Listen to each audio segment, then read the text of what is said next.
Captain Midnight.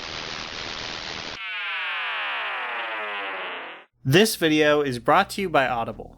So with Dark Phoenix kind of crashing to the ground with a loud thud a few weeks ago, it just feels like the right time to pull out all the stops and rank every Fox X Universe movie. From the original to the latest one to even the Deadpools. So with the obvious exception of the yet to be released New Mutants, this is going to cover it all, from worst to best. Which is a lot of movies, so let's get right into it.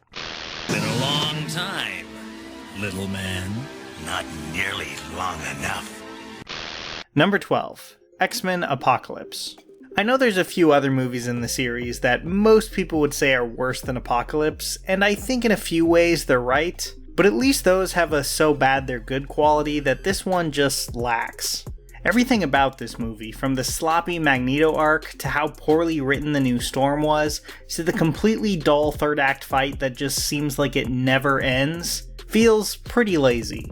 In a series that always had trouble coming up with compelling villains outside of Magneto, Apocalypse himself feels like a particular low point. They kind of hired Oscar Isaac to just give a really boring performance under a Mighty Morphin Power Rangers amount of makeup, and on top of that, it feels like it takes itself very seriously in a way that it doesn't really earn, which was a bummer after how fun the previous two movies could be at times. Oh, and in case anyone forgot, this is the movie where Professor X lost his hair because of Apocalypse's powers, which... why? Why did his baldness need a tragic backstory? This movie really annoys me, so I'm going to move on to something that's a little more fun to talk about. Number 11. X-Men Origins Wolverine. Alright, all of you knew this would be near the bottom of the list. Like, it's a bad movie. Terrible, really. I remember at the time, some people online just thought this would be like the end of the entire superhero movie genre. And while that was obviously not true, this movie was bad enough that it made Fox scrap their entire X-Men plan. They were originally going to do like a Origins movie for everyone. Like, I think they even had a Magneto one in pre-production. But despite this one actually making some decent money, it was so poorly received that they never ended up making those. Still, I'll admit that I do kind of have a soft spot for this one. It moves so fast and is so all over the place that I kind of can't help but admire how weird it all is. This thing jumps from immortal beings fighting in the Civil War to the Blob to Silent Deadpool with no time to breathe in between. It also features one of the goofiest cool guys don't look at explosions moments, like ever. Cool guys don't look at explosions. They stride forward in their diamond-covered boots. The CG looked pretty bad in 2009, and it obviously hasn't aged any better. But honestly, even though I'm ranking this near the bottom, I find it a lot more watchable than you might expect. I feel like it has the energy of a Saturday morning cartoon that's trying desperately to be cool, and it fails very badly at that, but I appreciate the attempt. Kind of. A little. Number 10. X-Men The Last Stand. I'll keep this one short because I made a whole video about it in the past, but this movie is, bad. I give it points over the other two because I think it at least tried to do something really interesting with the mutant cure storyline, and also because I do think there's some very solid performances. But overall, yeah, this was a disappointing ending to that initial trilogy, with the death of characters like Professor X and Cyclops just being incredibly underwhelming. Like, why do all these movies hate Cyclops and Storm so much? None of the Fox X-Men movies ever managed to care about them, and that was never more obvious than it was here.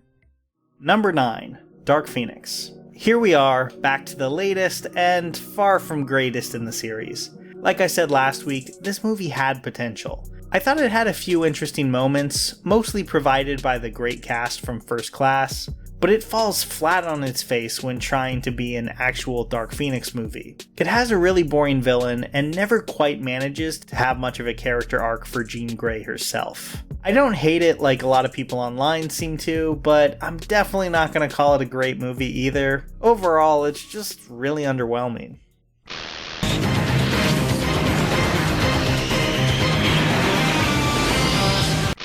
Number 8. Deadpool 2.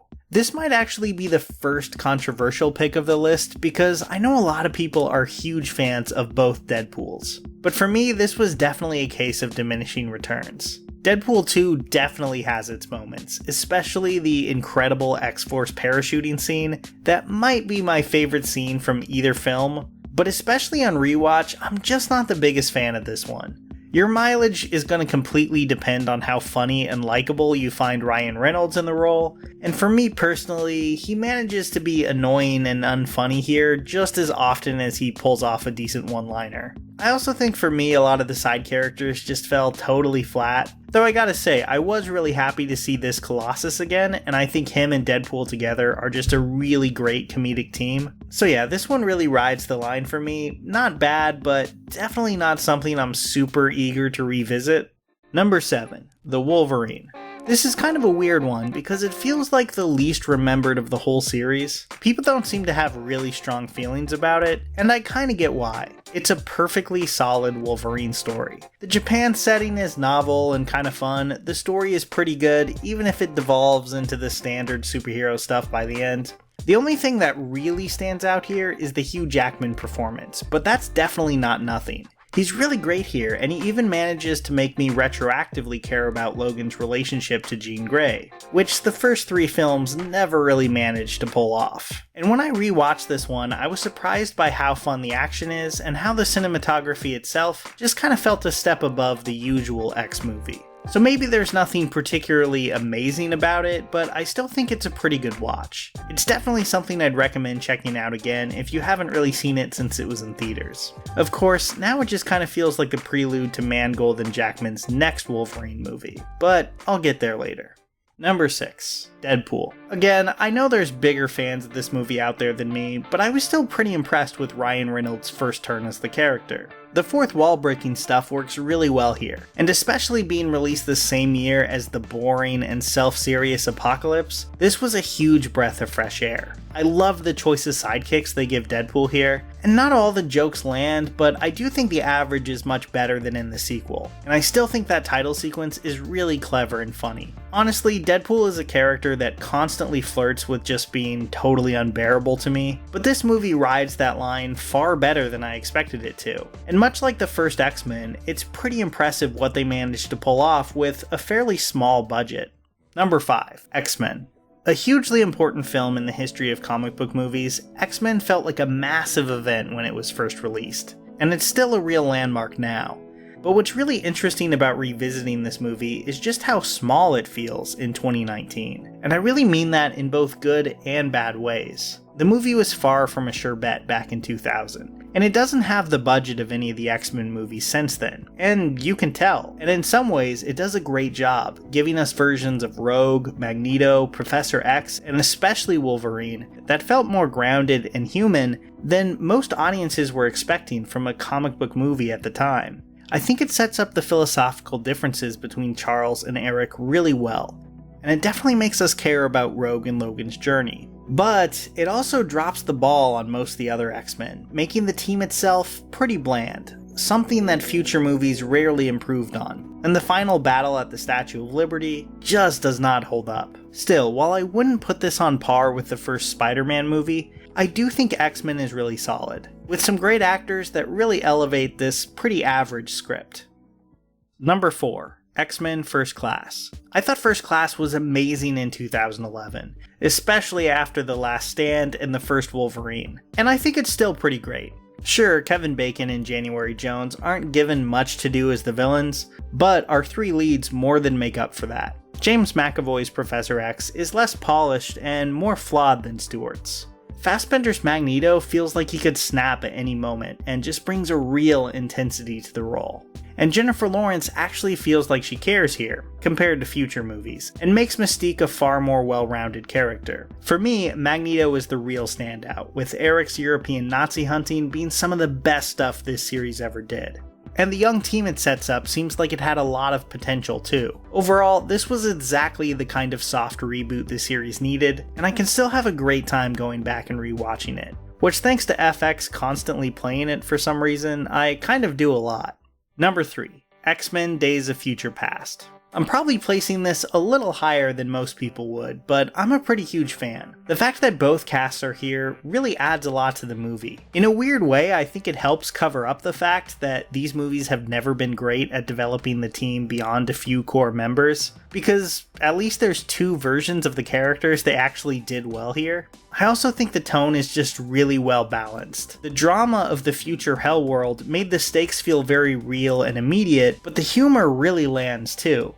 This movie had the original Quicksilver scene, and I don't think they ever topped that. He's really fun here, which just reminded me how much of a bummer it was that Dark Phoenix really wasted him. Then again, so did the MCU. And I know I keep talking about Magneto, but I really liked the Magneto stuff here too. After First Class, these movies kept doing the Magneto goes evil again thing over and over again. But I feel like this is the only one that really earns it. Also, I think the special edition Rogue Cut adds a lot to the future sections of the movie. At this point, I think it might actually be underrated.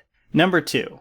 X2. This is a movie I love a lot, and also one that I find pretty frustrating. All of the strengths and weaknesses of the Fox X-Men movies are on display. Stewart and McKellen are at the absolute top of their game as Professor X and Magneto. Wolverine is given what still may be his best action set piece. This was the franchise operating at its peak, with great material for our leads and some really fun stuff for Nightcrawler, who I wish had a bigger presence in these other movies.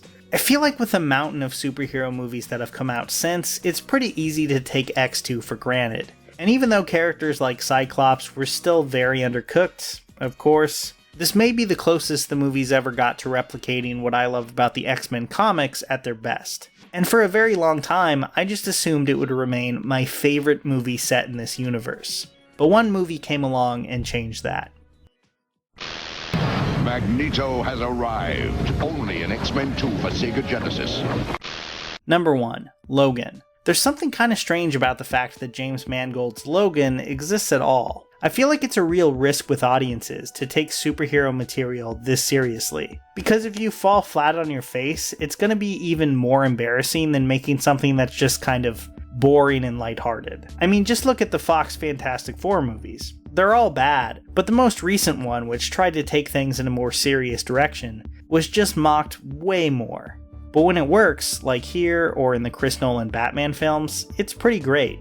Logan takes place in a desolate, brutal world, one that's seen mutants mostly wiped out. It would almost be too miserable, if not for the great performances out of all three leads. Hugh Jackman and Patrick Stewart bring so much soul to these characters, in a movie that asked them to play something very different than the other films did. And despite all the gruesome violence, there's a real human warmth to Logan that really sets it apart from the rest of them. And if there's one thing I'll miss from the Fox movies, it's just how bizarre something like the Wolverine series was. To start with something as cartoonish as Origins, and to end up here, I mean, I can't think of a single film series I can really compare that to. For all of these films' flaws, and all of Fox's flailing around just to try to make something that connects with fans, at least we got something as interesting as Logan. I know a lot of fans feel like the Fox movies never quite captured what they liked about the X-Men. And I get that. For me, there was always a sense that the team dynamics were missing. I actually just listened to a great book that I thought really nailed this. The Rook by Daniel O'Malley. It had all the superpowered team action I wanted in a much more British package. It's kind of X-Men meets James Bond meets Men in Black. It had some really amazing characters, and honestly I listened to the whole thing in like 2 sittings. So for me, this is a super easy book to recommend.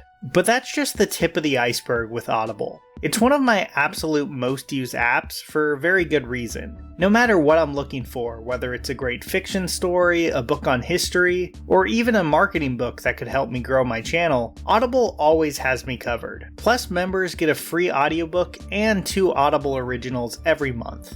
So go to audible.com/midnight or text midnight to 500-500 and try it for free for 30 days. That's audible.com/midnight or text midnight to 500-500. Here's a special tip for the fellas and girls who have not already joined Captain Midnight's new 1940 Flight Patrol. You'd better hurry up and join at once because there's a big adventure ahead. The thing to do now is to get started. Because we're going to have not only barrels of fun, but loads of free gifts and prizes, too.